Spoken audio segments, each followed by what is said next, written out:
नमस्कार, FM news देख रहे हैं आप। मैं हूं आपके साथ अंजलि सिंह। ये खबरें देखेंगे नॉन स्टॉप अंदाज में। यूपी एमएलसी चुनाव में बीजेपी के खाते में 36 में से 33 सीटें। इन सीटों पर 9 अप्रैल को हुआ था चुनाव। एमएलसी चुनाव में लखनऊ उन्नाव सीट से बीजेपी के रामचंद्र प्रधान ने 3487 वोटों से हासिल की जीत। सपा के सुनील सिंह साजन औंधे मुंह गिरे। मुजफ्फरनगर सहारनपुर विधान परिषद चुनाव में बीजेपी प्रत्याशी वंदना वर्मा को 3843 वोटों से बंपर जीत। इस सीट से बीजेपी की पहली जीत। गोरखपुर सीट से बीजेपी प्रत्याशी सीपी चंद ने चुनाव में मारी बाजी। सीपी चंद ने 4839 मत पाकर बंपर जीत हासिल की। मोदी के संसदीय क्षेत्र में भारतीय जनता पार्टी को लगा बड़ा झटका। वाराणसी से बीजेपी प्रत्याशी सुदामा पटेल को सिर्फ 170 वोट मिले। आजमगढ़ एमएलसी चुनाव में निर्दलीय प्रत्याशी विक्रांत सिंह ऋषु को 4075 वोटों से मिली बंपर जीत। बीजेपी प्रत्याशी को सिर्फ 1262 वोट। वहीं सपा की जमानत जब्त। भारत और अमेरिका के बीच सैन्य संबंधों में हुई बढ़ोतरी। बाइडेन बोले, भारत अमेरिका आर्थिक और रक्षा क्षेत्र में साझेदारी को बढ़ावा देने के लिए प्रतिबद्ध। रक्षा मंत्री राजनाथ सिंह और विदेश मंत्री एस जयशंकर अपने अमेरिकी समकक्ष से बातचीत। वाशिंगटन पहुंचे करने। वैश्विक साझेदारी को आगे बढ़ाने पर होगी बातचीत। रक्षा मंत्री राजनाथ सिंह ने अमेरिकी कंपनियों से भारत में निवेश करने का आग्रह किया। अमेरिकी कारोबारियों से मेक इन इंडिया पहल का समर्थन करने का आग्रह किया।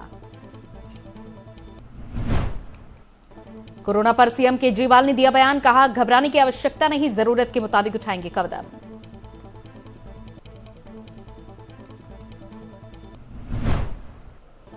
एआईएमआईएम चीफ असदुद्दीन ओवैसी का एमपी के सीएम शिवराज सिंह चौहान पर निशाना। बोले, आज सरकार है, कल नहीं होगी। अखिलेश यादव ने किया तेलंगाना के सीएम केसीआर का समर्थन। बोले, बीजेपी सरकार किसान, दिल्ली परिवहन विभाग के सख्त आदेश। नेशनल हेराल्ड के इस मामले में ईडी दफ्तर पहुंचे पूर्व केंद्रीय मंत्री पवन कुमार बंसल। होगी पूछताछ।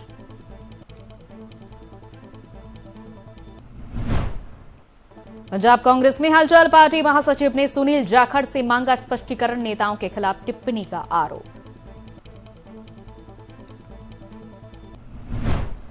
दिल्ली में 1 मई से लेन ड्राइविंग को लेकर परिवहन विभाग के सख्त आदेश। लेन के बाहर चलने वाली बस और माल ढोने वाली गाड़ियों पर लगेगी भारी जुर्माने।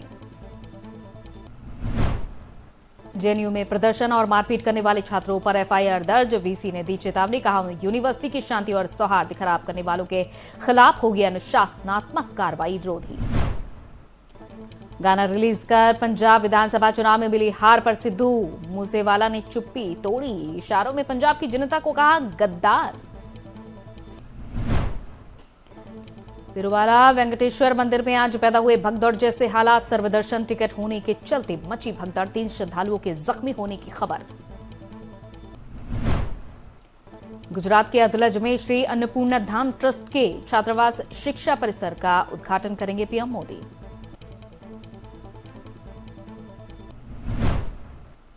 गृह मंत्रालय का बड़ा फैसला। पुलवामा पठानकोट हमलों के आरोपियों को घोषित किया आतंकवादी।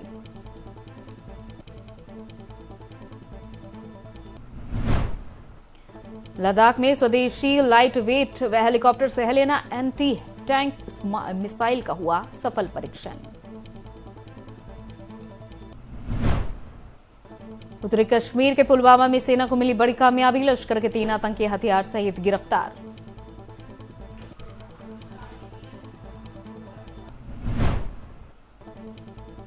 मौसम विभाग के अनुसार दिल्ली में अप्रैल की गर्मी ने तोड़ा 122 साल का रिकॉर्ड। 15 अप्रैल के बाद हीट वेव से राहत मिलने के अनुसार।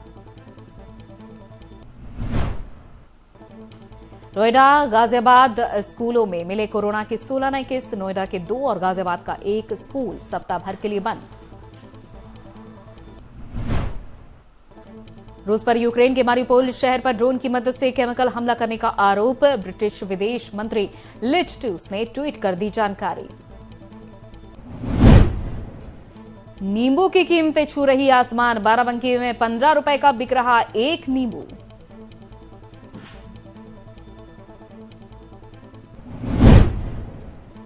गोरखपुर कोर्ट में मुर्तजा की पेशी। मुर्तजा की रिमांड 5 दिन बढ़ी। 5 दिनों तक रिमांड में रहेगा मुर्तजा अब्बास। कानपुर दिल्ली हाईवे पर सड़क हादसे में 2 की मौत, 7 हुए घायल।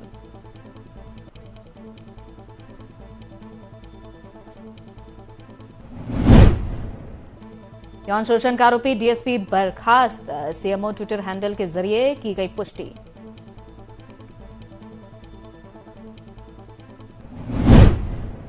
यूपी बोर्ड ने जारी की अंग्रेजी परीक्षा की तारीख। 13 अप्रैल को होगी निरस्त की गई परीक्षा।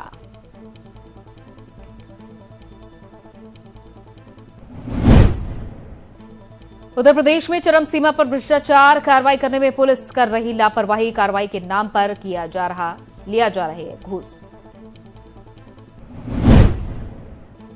हमीरपुर में बदमाशों के हौसले बढ़े। ज्वेलर दंपति के घर लाखों की लूट। बदमाशों ने दंपति के साथ मारपीट की। देवघर में आईटीबीपी के जवानों ने चलाया रेस्क्यू ऑपरेशन। कुल 45 घंटों तक चला रेस्क्यू ऑपरेशन। 48 में से 44 लोग सकुशल, वहीं 4 लोगों की मौत। झारखंड बीजेपी अध्यक्ष दीपक प्रकाश ने जेएमएम सरकार पर बोला हमला। कहा सीएम और उनके अफसर मुंह छुपा रहे हैं। पीएम के निर्देश पर रेस्क्यू किया जा रहा। सीएमओ के बाद अब उत्तर प्रदेश सरकार का अकाउंट हुआ हैक। हैकर्स ने बदले अकाउंट डीपी। बाद में अकाउंट को किया गया रिस्टोर। करौला हिंसा में सीएम गहलोत का बयान। कहा बीजेपी हिंसा के बहाने कर रही राजनीति।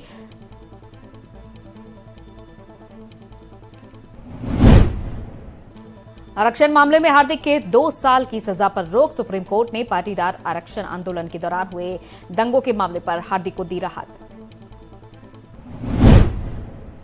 सुरजेवाला ने बीजेपी पर निशाना साधते हुए लगाया आरोप। कहा मोदी जी और अमित शाह चुप है। सीएम बोम्मई भी भ्रष्टाचार में शामिल।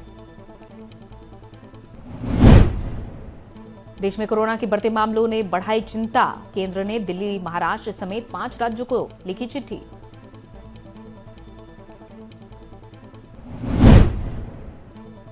आईएनएस विक्रांत धोखाधड़ी मामले में मुश्किल में किरीट सोमैया। सीबीआई की ईओडब्ल्यू टीम पूछताछ के लिए पहुंची घर।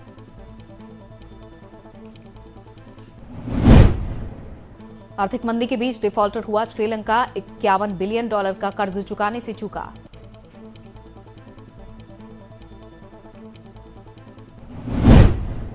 पाकिस्तान के नए पीएम शहबाज शरीफ का फरमान। सप्ताह में 2 छुट्टियों पर लगाई रोक।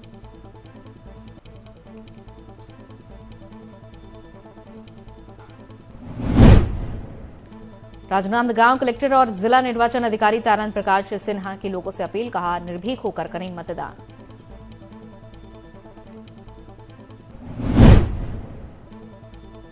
दिवंगत राजा देवव्रत की प्रतिमा स्थापना का सीएम बघेल ने किया ऐलान। दिवंगत की पत्नी विभा सिंह ने कांग्रेस का किया समर्थन। बस्तर में मनरेगा कर्मचारियों का महासंघ के नेतृत्व में प्रदर्शन जारी। 2 सूत्री मांगों को लेकर चल रहा प्रदर्शन।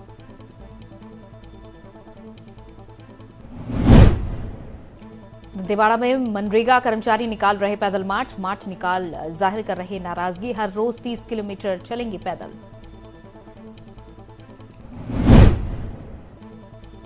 रायपुर में 1 दिवसीय सेमिनार का आयोजन। वृंदावन हॉल में किया गया कार्यक्रम। 100 पुलिस अधिकारी हुए शामिल।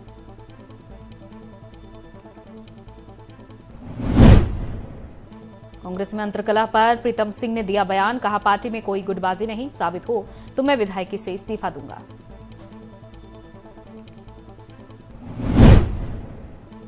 रेशम निरीक्षक सुभाष डंडरियाल किए गए निलंबित। रेशम विभाग की ओर से जारी तबादला आदेश का पालन न करने का लगा आरोप। वित्त मंत्री प्रेमचंद अग्रवाल ने की राज्यकर विभाग की समीक्षा बैठक में वित्त मंत्री ने संबंधित अधिकारियों को प्रदेश का राजस्व बढ़ाने के दिए निर्देश। चलिए इसी के साथ नॉन स्टॉप खबरों में फिलहाल इतना ही। इजाजत दीजिए। नमस्कार।